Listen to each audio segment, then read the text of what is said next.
Presiden memerintahkan kembali kami untuk sosialisasi ke seluruh penjuru tanah air, ke seluruh stakeholders yang ada. Tadi seperti yang dikatakan oleh Pak Ketua, tidak ada gading yang tidak retak. Apalagi kita masyarakat yang sangat multikultur, multi etnis. Belanda saja yang homogen memerlukan waktu panjang menyelesaikan rencana undang-undangnya. Berapa? 70 tahun. Kita memerlukan masyarakat multi etnis ini tentunya memerlukan akomodasi yang luas. Tidak mungkin mengakomodasi 100%. Tetapi perlu saya catat bahwa pemerintah tidak berkeinginan untuk membungkam kritik. Penyerangan harkat martabat tidak berarti kritik. Harkat martabat sesuatu yang berbeda, mohon dibaca. Bang Ijul, apakah logika demikian itu bisa diterima bahwa tidak mungkin memuaskan semua pihak? Pasti dipersilahkan ada kanal secara konstitusional bisa uji materi ke Mahkamah Konstitusi bagi yang tidak setuju. Itu logika hukum yang tepat atau seperti apa menurut Anda seharusnya? Jelas sangat-sangat tidak tepat, Mbak Christian. Pertama, kita bicara dari dulu itu soal partisipasi bermakna. Partisipasi bermakna itu artinya ada diskusi dua arah. Diambil usulannya atau tidak, pertimbangannya apa, itu bukan soal personal kita setuju atau nggak setuju. Dari awal kami bilang, kita butuh KUHP yang baru. Ya. Pertimbangannya apa? Soal keadilan korban, putusan Mahkamah Konstitusi, perspektif hak asasi manusia, semuanya ini mandat dari konstitusi. Jadi kalau dikatakan kita tidak setuju karena kehendak sendiri yang memaksa ini, itu jelas itu tuduhan yang sangat yang gawat, yang rusak itu yang pertama. Yang kedua adalah ketika dikatakan bahwa tidak ada maksud untuk memenjarakan, tapi faktanya norma-norma itu ada. Bagaimana misalnya soal pemberitahuan ya untuk melakukan aksi atau demonstrasi, kalau dia tidak dilakukan lalu ada keonaran bisa dipidana, padahal ini mekanisme administrasi. Ya itu sudah jadi satu fakta di mana ada pemidanaan yang over ya, yang kita sebut sebagai over kriminalisasi. Itu lagi yang pertama. Yang kedua juga kalau disebutnya sebagai kepuasan, ini bukan tingkat kepuasan ya. Seseorang masuk ke penjara atau enggak karena perbuatan yang seharusnya bukan ranah pidana, itu bukan soal kepuasan, tapi soal bagaimana negara ini memiliki watak kolonial untuk memenjarakan sebuah persoalan yang harusnya bukan pidana. Posisinya di situ gitu. Terserah Pak Menteri Yasona bilang dengan pidato gimmick apapun terserah, tapi faktanya dalam norma itu ada. Ya, penyerangan terhadap harkat dan martabat atau yang kita sebut penghinaan terhadap lembaga negara pun ya, di mana itu multitafsir, apa yang dimaksud menghina itu apa. Dan itu juga nggak ada, harkat dan martabat instansi juga nggak ada. Kalau personal kami sepakat dalam konteks HAM, tapi kalau pidana terhadap penghinaan terhadap institusi ini sudah keterlaluan dan melampaui batas kewajaran menurut saya. Baik, Bang Ijul, logika lain juga misalnya kita coba uji. Adakah satu produk hukum, setidaknya kita spesifik undang-undang yang disetujui oleh semua pihak, tidak ada kontroversi sama sekali? Adakah satu produk hukum tidak terjadi? Sebentar Albert. Sebentar, saya tanyakan ke Bang Ijul dulu. Sedikit, Chris. Tadi karena ini berkaitan langsung dengan sosialisasi kami. Oke, sebentar Bang Albert. Albert, nanti saya akan beri kesempatan, tapi saya mau Bang Ijul menjawab itu. Adakah satu produk hukum di Indonesia ini, karena konteksnya undang-undang ya antara DPR dan pemerintah, yang tidak ada kontroversinya atau tidak ada yang tidak setuju seperti KUH pidana ini? Kalau dibilang tidak ada yang tidak setuju atau tidak setuju, itu kemungkinannya kecil.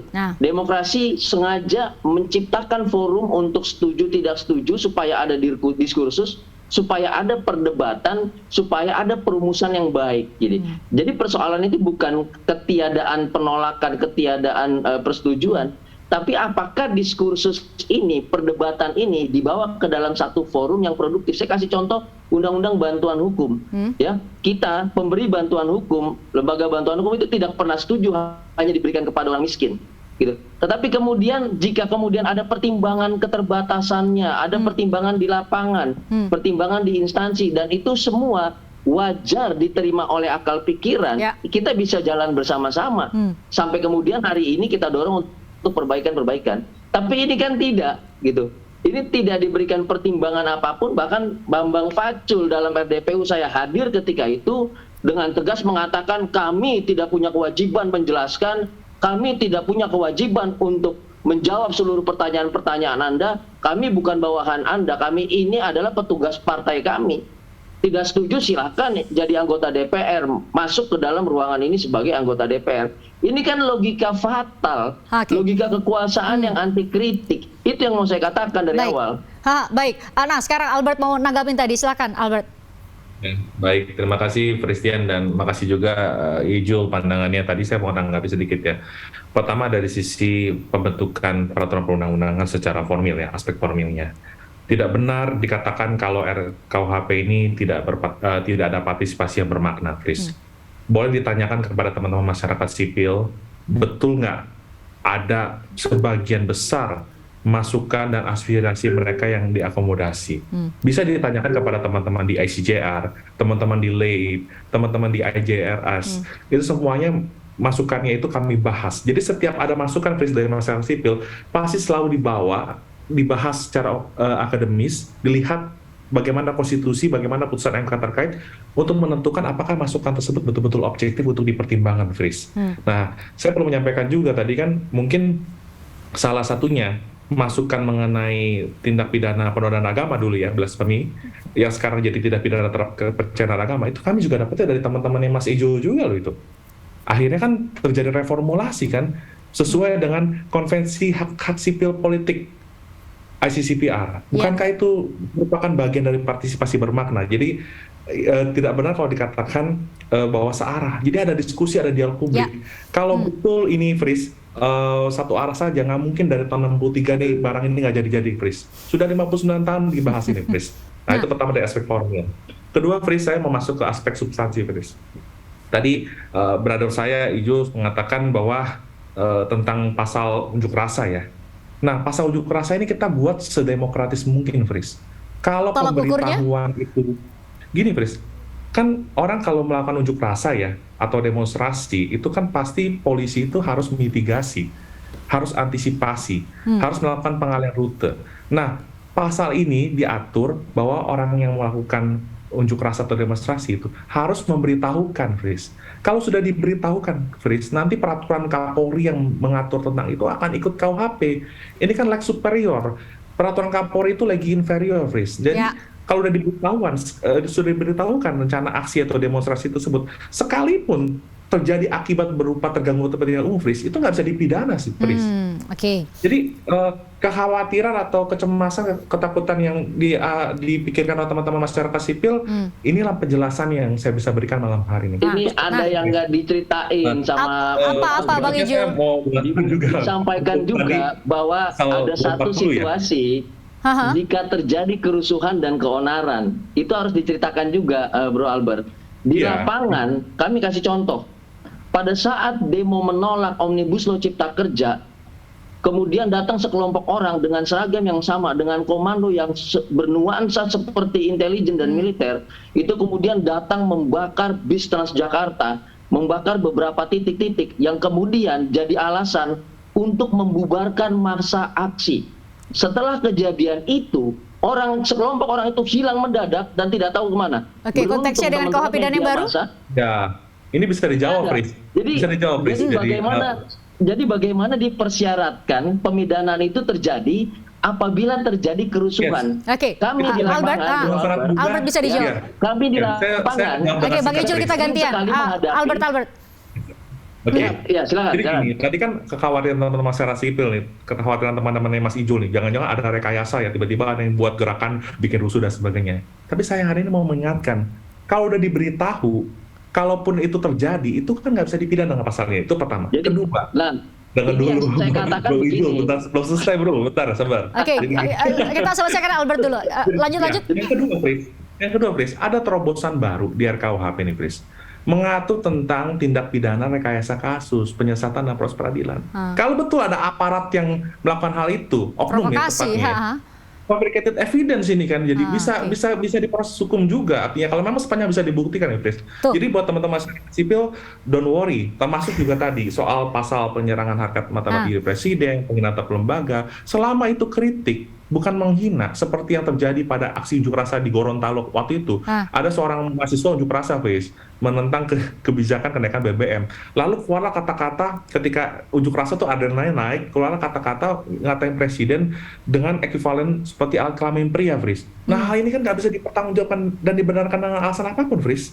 Itu tetap harus dipidana, menurut Anda ya? Oke. Iya, tapi Fris, nggak serta-merta dipidana, Fris. Satu, deliknya aduan, Fris.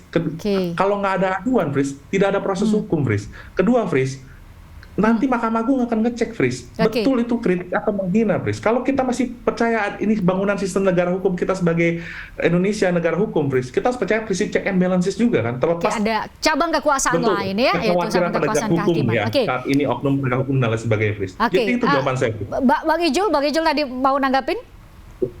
Iya, tadi kan saya bilang ada satu yang nggak diceritain tadi soal syarat keonaran. Saya katakan di lapangan, syarat keonaran itu seringkali direkayasa di lapangan karena kami orang lapangan. Hari ini saya bertemu dengan pelapor khusus PBB itu melaporkan setiap pelanggaran-pelanggaran HAM yang terjadi di lapangan tanpa perencanaan dan seringkali merepresi masyarakat yang berekspresi di ruang publik. Itu yang pertama. Yang kedua adalah ya saya katakan sudah memberitahukan untuk situasi-situasi yang sudah terjadwal, terencana dan segala macam itu bisa kami lakukan pemberitahuan.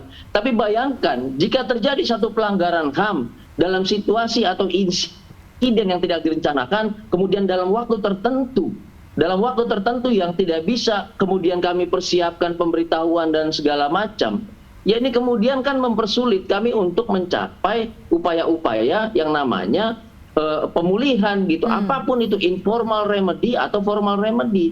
Itu yang pertama. Yang kedua, jangan lupa hari ini saja teman-teman berdemo ya, PBHI yang mengirimkan pemberitahuan aksinya. Sebelum-sebelumnya juga bergantian. Itu sering kucing-kucingan, ditolak oleh Intelkam, tidak mau diterima. Harus kemudian ada satu surat pernyataan jaminan dan segala macam. Kami paham Albert dan kawan-kawan adalah seorang ahli akademisi, hafal dengan teori, itu yang akan kami lengkapi dengan praktik di lapangan sebagai aktivis agar tidak multitafsir dan membuka ruang implementasi yang kemudian bersifat represi. Ya, saya katakan juga dari awal, kita tidak menolak setiap perkembangan yang baik. Kalau kita mau bahas apakah ada perubahan politik penologi, saya katakan di depan Bro Albert, kami mendukung perubahan politik penologi dengan sistem pidana sosial. Itu kami dukung. Kami tidak hapuskan dalam pernyataan kami itu. Tetapi dalam setiap catatan yang sedang seharusnya berubah, harusnya tidak ada, itu harus kami sampaikan. Baik. Soal pidana mati sederhana, saya kasih tahu sederhana. Pidana mati di pasal 100 ya. Itu apakah ada apresiasi besar atas perubahan? Ada, jelas ada. Tetapi kalau kita lihat pasal selanjutnya, ini bersifat jebakan. Pertama, ayat 1 dia hilangkan kata dapat. Setiap putusan pidana mati dilakukan dengan masa percobaan. Tidak imperatif ya? Ya, percobaan itu membuka ruang untuk konversi pidana seumur hidup. Itu kami apresiasi betul. Tapi kemudian di dalam ayat 4, konversi itu menjadi tidak wajib, tidak imperatif. Ternyata masih ada kata dapat di ayat 4. Ini kan jebakan. Gitu. Itu kenapa kami sebut ada malicious articles, malicious provisions yang mencoba menjebak di situ secara tidak clear. Baik, Albert, nanti saya beri kesempatan, nanti juga saya tanya ke Bang Uli. Ini Bang Uli menyoal mengenai beberapa kasus atau pelanggaran HAM, ya, kasus pelanggaran HAM di masa lampau karena klausul mengenai hak asasi manusia atau pelanggaran HAM di KUH pidana ini tidak berlaku surut atau retroaktif gitu ya. Nanti Bang Uli juga saya mintai pandangan. Terima kasih sudah bersabar menanti dan menyaksikan Bang Ijul dan Albert berdiskursus di depan publik. Usai jeda kami akan kembali untuk Anda.